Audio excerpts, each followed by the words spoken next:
Tinawag na unlawful arrest o labag sa batas ang pag-aresto kay dating Pangulong Rodrigo Duterte ayon kay dating Presidential Legal Counsel Salvador Panelo. Sa isang pahayag, ipinunto ni Attorney Panelo ang anyay hindi pagpayag ng PNP na makalapit kay dating Pangulong Duterte ang mga abogado nito upang questionin ang legalidad na pag-aresto sa kanya.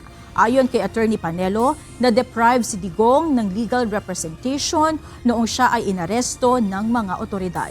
Git ng abogado, iligal anya ang pag-aresto dahil wala namang jurisdiksyon ang International Criminal Court sa Pilipinas. Naniniwala rin ito na may kinalaman sa 2028 presidential elections ang pag-aresto kay Duterte. Samantala, nanawagan naman si dating presidential spokesperson Harry Roque sa iba pang supporters sa mga Duterte na lumabas sa EDSA upang sama-samang kondenahin ang anilay iligal na pag-aresto kay dating Pangulong Duterte.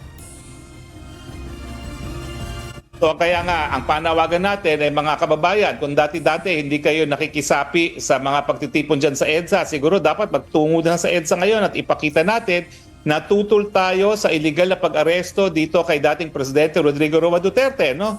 At sa tingin ko, kung tayo naman magsasama-sama, lahat tayo ay maririnig ng mga kinakaukulan, no?